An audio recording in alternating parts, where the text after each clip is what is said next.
Babad natin sa may tubig para hindi sila manipid.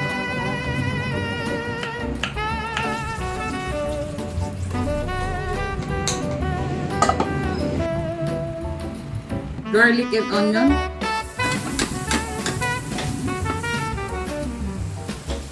Pork giniling tong gamit natin para lumabas yung lasa. Black pepper. Soy sauce. Lagay na rin natin ng tomato paste. Ano mauna? Carrots o patatas? Carrot.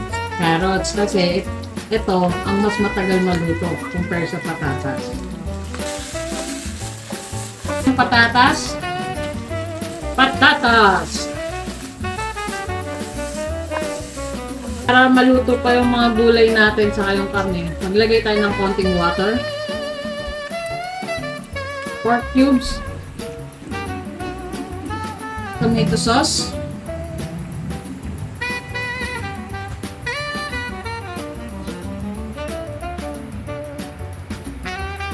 Tikman na muna natin bago tayo magtimpla.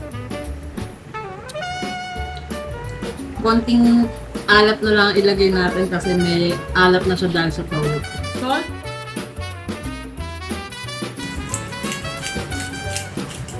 Raisins. Green peas. Bell pepper. Haluin natin. Lalagay ko ng konting sugar. Half teaspoon lang. Tikman ulit natin.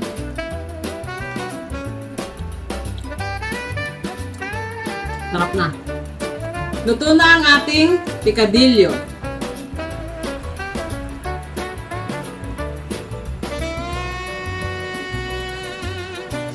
Muna natin ang ating picadillo. Naglagay na lang ako sa mangkok.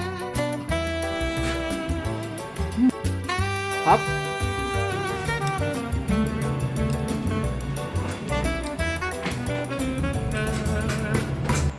Wala akong masabi.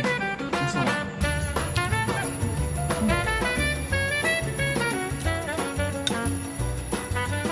Kain tayo.